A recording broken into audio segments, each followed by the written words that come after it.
साथियों, मैंने लाल किले से प्रधानमंत्री के बाद जब पहली बार मुझे लाल किले पर से देश को संबोधन करने का अवसर मिला था और मेरे पहले संबोधन में मैंने एक चिंता व्यक्त की थी और मैंने कहा था कि जब बेटी शाम को अगर देर से घर आती है तो मां और बाप दोनों उसे नोच लेते हैं। कहां गई थी, क्यों देर से आई, कहां थी, सैकड़ों सवाल पूछते हैं। और मैंने सवाल उठाया था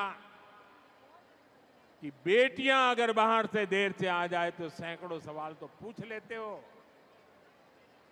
लेकिन क्या कभी बेटा देर रात घर आता है तो कभी उसको भी तो पूछा करो, बेटे कहां गए थे तुम, किसके पास थे, क्या कर रहे थे।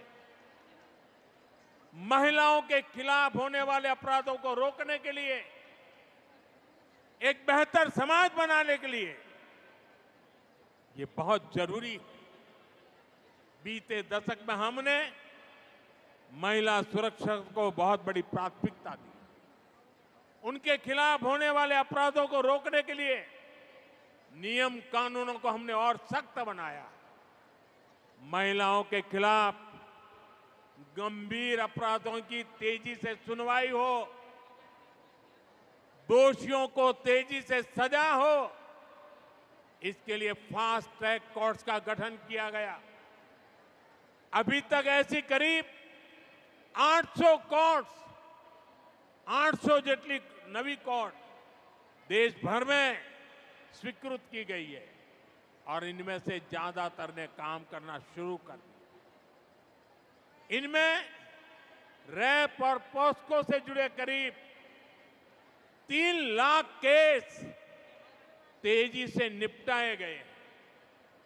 बहनों અને બાળકો સાથે જોડાયેલા આવા અપરાધોના 3 લાખ કેસ એમાં ચુકાદા લાવી દેવામાં આવ્યા છે। ये हमारी सरकार है जिसने रैप जैसे संगीन अपराध में बलात्कार करे ने અમે આવીને કાયદો બદલ્યો અને આવા પાપીને फांसीना माचड़े ज लटकावानो हो। फांसी की सजा, ये हमने कानून बदला।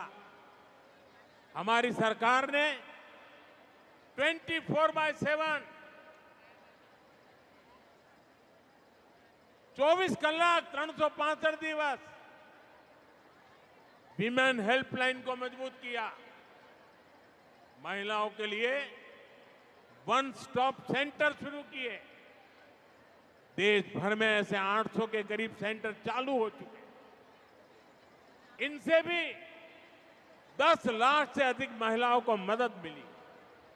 साथियों, अब जो भारतीय न्याय संहिता देश में लागू हुई है, अंग्रेजों के काले कानून को हमने हटाया। देश की आजादी के 75 साल के बाद ये पुण्य कार्य करने का सौभाग्य आप सबने मुझे दिया। और क्या बदलाव किया?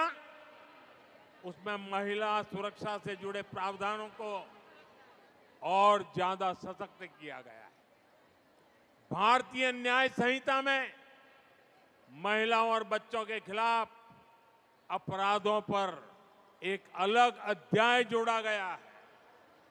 हम सभी की, पीड़ित बहनों की, समाज की ये शिकायत थी कि अपराध होने पर बेटियों को तारीख पर तारीख, तारीख पर तारीख यही सिलसिला चलता है।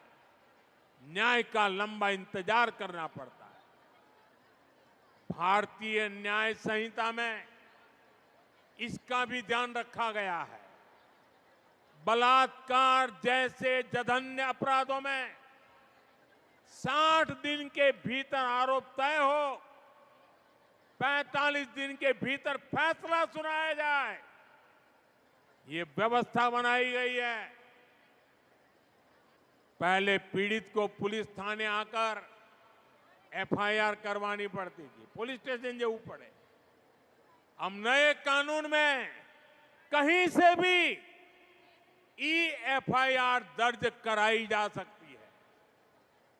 इससे पुलिस को भी फौरन कार्रवाई करने में आसानी होती है। जीरो एफआईआर के प्रावधान के तहत कोई भी महिला अपने ऊपर अत्याचार होने पर किसी भी पुलिस स्टेशन में एफआईआर दर्ज करा सकती है। एक और प्रावधान किया गया है कि अब रेप विक्टिम का बयान पुलिस ऑडियो वीडियो के माध्यम से भी दर्ज कर सकती है। इसे भी कानूनी मान्यता दी गई है।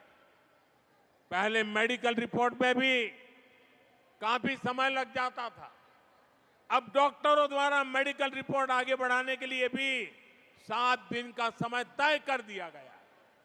इससे पीड़ित महिलाओं को काफी मदद मिल रही है। साथियों, ये जितने भी नए प्रावधान भारतीय न्याय संहिता में किए गए हैं, इनके परिणाम भी देखने को मिल रहे हैं। सूरत जिले का ही एक उदाहरण है। पिछले साल अक्टूबर में वहां एक बेटी के साथ गैंग रेप की दुखद वार्ता हुई। वारदात गंभीर थी। भारतीय न्याय संहिता के बाद इस केस में सिर्फ 15 दिन के भीतर आरोप तय हुए और कुछ सप्ताह पहले दोषियों को उम्र कैद की सजा भी हो गई। 15 દિવસ में પોલીસે કામ પૂરું કર્યું, ન્યાયની પ્રક્રિયા ચાલી અને ટૂંકા ગાળામાં જન્મટીપની સજાએ થઈ ગઈ। भारतीय न्याय संहिता लागू होने के बाद देश भर में महिलाओं के खिलाफ अपराधों की सुनवाई में बहुत तेजी से आई है। यूपी के अलीगढ़ में एक अदालत ने नाबालिग से रेप के मामले में 20 साल की जेल की सजा सुनाई है।